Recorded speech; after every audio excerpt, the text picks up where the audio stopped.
It's never going to go well. And if you think about it, it can't go away. I mean, what do you have? You have a really rich guy, filthy rich, as to say, with a glamorous woman who's harvesting young women around the world. You got princes and Ivy League professors and politicians and bankers and sports organizers. And then you got all of that.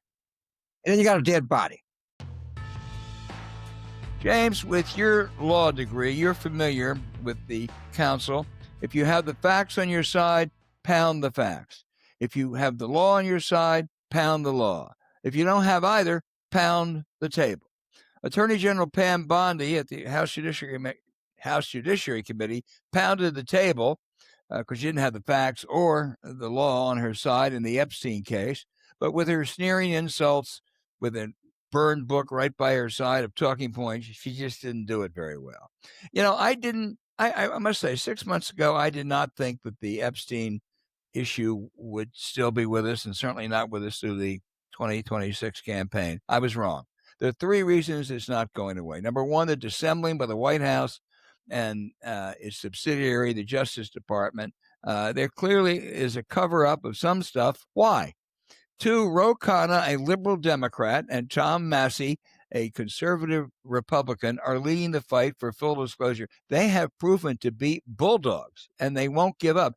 James Massey has a tough primary. Trump is running against him in May. We might want to consider going down there and campaigning against Massey because that probably would help him, and maybe he could win then. But the third reason is those victims, so women who have courageously spoken up against the sexual abuse trafficking of Epstein and his accomplice, Maxwell, won't be silenced until the Justice Department ends its limited hangout approach. Just finally, there's a headline in Wednesday's Washington Post, quote, Epstein fallout rattles the globe. Many powerful people face consequences. That's true overseas, Great Britain. It's true in the private sector here, New York and Los Angeles, Boston. It's true in every place but the Trump administration. It's never going to go well. And if you think about it, it can't go away. I mean, what do you have? You have a really rich guy, filthy rich, as to say, with a glamorous woman who's harvesting young women around the world. You got princes and Ivy League professors and politicians and bankers and sports organizers. And then you got all of that. And then you got a dead body. And then you got secrecy everywhere. And it's not going away. 30 years from now, they're going to still be digging through that stuff. They lied about everything. And I will say this. I believe, in mine, I certainly don't have any memory of it. You have more men than I do. Anybody, has there ever been worse congressional testimony in history than Pam Bondi? And they're frustrated, and they're going to stay frustrated because there's nothing you can say to make this go away. Nothing. And there's so much shit we don't know. Yeah, absolutely. And as I said, look at the consequences over in Great Britain. Look at what happened to Wasserman out in Los Angeles. Look at what happened to the Goldman Sachs Council in New York. They're all gone. But the contrast is, how about Howard Lutnick? Howard Lutnick, not only associated with Epstein, but I think he went to the island. And he lied about it to begin with. He has suffered no What? Monstate took his family and his nanny. Yeah, and he suffered nothing. They don't call that intellectually challenged chairman James Comer hasn't subpoenaed Howard Lutnick to come up and testify before that committee, much less Donald Trump. Now, to be fair, there can be some guilt by association here. Joe Rogan ended up in the Epstein files because Epstein wanted to get on his show. I mean, he's not part of this. And even David Rubenstein, the rich private equity executive, probably unwisely held a meeting with a 20-minute meeting with Epstein for some charitable cause, and that was it.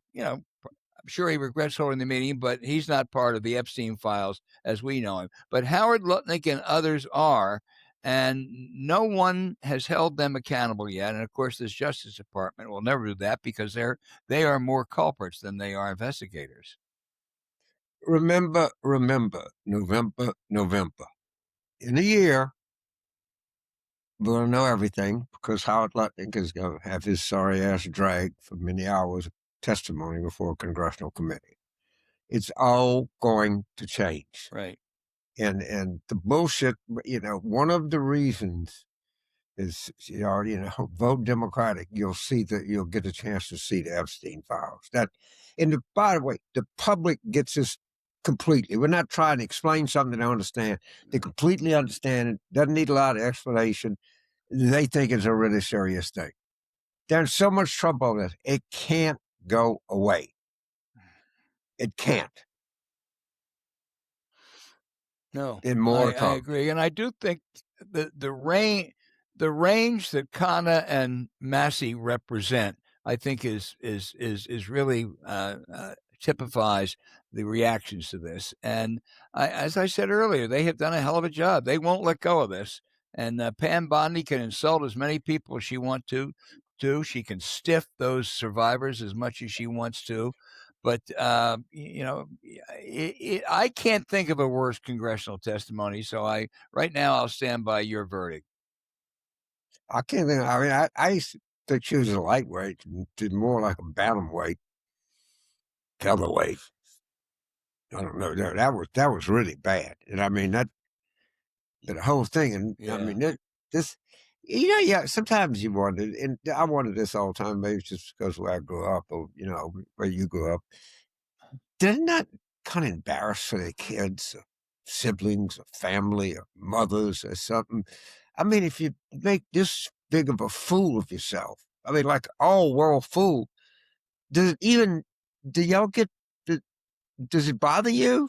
Did it have the sense? I always wonder, these people have the same sense of shame, embarrassment that people like us have. I'm not sure. Yeah. I'm really not sure. I don't know. The Christian James, knows. I think she only cared about one person, and that was Donald Trump. And Donald Trump loved that kind of testimony because that's what Donald Trump is all about. And I think she cared much more about Donald Trump than relatives, than associates, than anybody else. Maybe she'll explain that to us in the memoirs. It's great. I mean, I believe that, but it just at some point to please one person, how much damage are you willing to do yourself? I mean, the one that gets to me is Bill Cassidy. Yeah. Just makes a fool of himself. He's not going to work out for you, man. Get over it. The guy that he stabs you in the back, and all he do is come up, smile, and say, "Might have another." But the Pam Bondi stuff was beyond anything. Beyond anything. And this is the person that says you have no right to question me. You just appropriate me and shut up. It's going to happen. Yeah. I loved what's his name, Moskowitz from Florida says, "Hey, look at your burn book. Give me the best you got. Come on, give me your best shot." She froze. She didn't know what to do. James, we ought to tell our listeners, our viewers, that you are, I guess, 5,000 or 6,000 miles away down in New Zealand.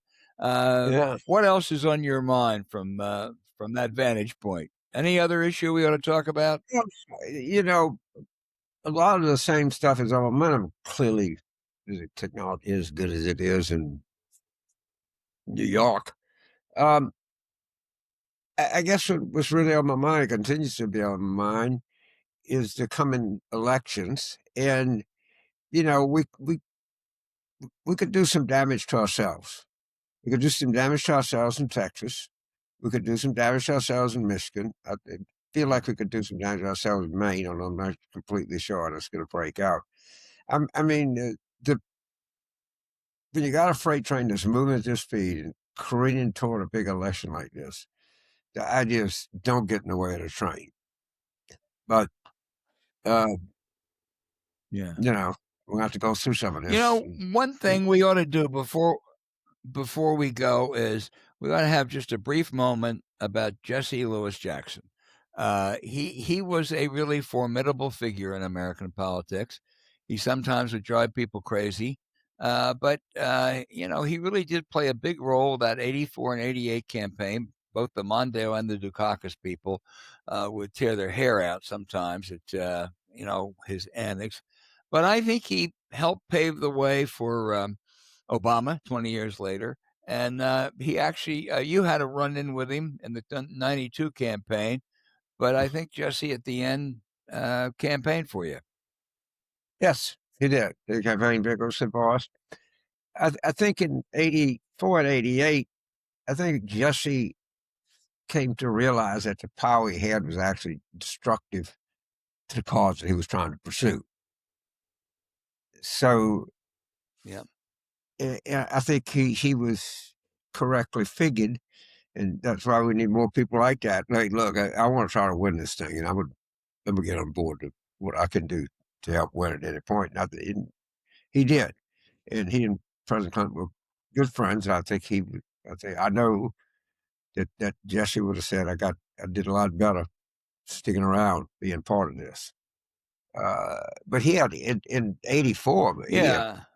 all you could imagine. '88, I mean, a lot. I mean, they would negotiate how much the campaign plane and campaign staffing and things like that. I mean, it was some pretty arcane stuff, but it was pretty detailed what he would demand. And in '84, he ran against he was in maybe the toughest Democratic field in modern times, with a possible exception of '08. I mean, it had a former vice president, former presidential nominee, senators, governors, national icon. He did well, and I think the one thing that infuriated me this week is the tributes to him. I think were so deserving. Trump paid tribute to him, but he had to be cheap, and he had to say basically he was so much better than Barack Obama, who he hated. No, he didn't. Trump, he hated everything you stood for. Yeah, Anyway, we if just put up with that. did, if Trump ever did the polite thing, the decent thing, the human thing, I don't. Again, The gracious him thing. Right. specifically him.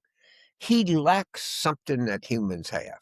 He lacks any empathy for anybody else.